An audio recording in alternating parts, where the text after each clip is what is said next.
Hi there, got a 2013 Can-Am Commander 1000 XT, replacing the Ford drive shaft, prop shaft from the engine to the front diff. I've been replaced the whole thing. My U joints were bashed out. Anyway, it was like 50 bucks more just to replace the whole shaft, so that's what I did. To get it out, you got half inch bolt on the middle here, holding it to your output of your engine. Going forward, over here, you got another half-inch bolt holding it to your front diff. I got that one out already here. Pretty important to make sure you don't strip it the first time. The factory thread locker on it is extremely tight. What I use is this half-inch 6-point. Try not to use a 12-point. Super tight. The original one I actually took out. I had to cut the coupling here and weld a socket onto the bolt to get it out. So it was a couple-day ordeal. It wasn't fun. So hopefully saving the next guy a little bit of time here. Easier to pull your tie rod off, and your wheel, obviously. I saw,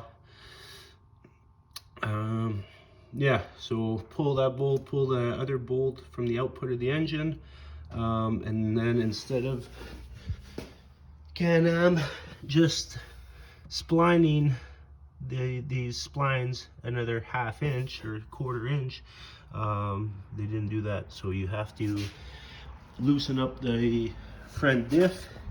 There's a nut here, which is a 15 mil. You need a wobble socket. There's no other way to do it.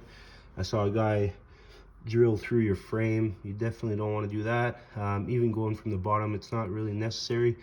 All you need is socket set like this here. Wobble socket, not the extension, but the actual wobble socket. 15 mil, 6-point, 20 bucks or something. Away you go. So there's that nut there. You'll have to hold it at the other side. And then there's one nut here, which I got the socket on right now. Same thing, 15 wobble socket.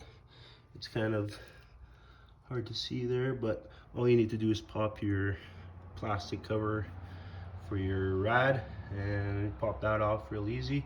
So I kind of got this wrench set up right now. I'll show you how I do it anyways. Under the axle, and then in there, get behind the frame, and it can be done. It's not too bad actually. Then you got two bolts here, 13 mil, and then come to the other side. You got 13 mil here, and then there's that other end of the bolt I was talking about. Sorry, it's my first video here. I know I'm not really good at this stuff, but if you look straight down, I don't know if you can see it there, but if you look straight down below that nut, there's another nut holding the bracket for the diff. If you so you got to take those two off, and then the front diff is loose. You can move it forward enough to pull that dry shaft out, and then there was a plastic piece that was here. You just pop that off and it can wiggle it out all in one shot. Important to note, and that's why I'm taking this off again, is if you get a new shaft, it doesn't come with the seal wear sleeve. So I put it on, put everything back together, went to fill the diff up, and it was just leaking. And yeah, figured out that the new shaft comes with everything but the wears sleeve. So it's just a sleeve that goes on the end of your coupling there, that goes inside your diff. So that's what I'm doing now, but I fought with it. There's not much information out there or videos on it, so hopefully that saves you some time. Not too bad once you kind of get it figured out. Thanks.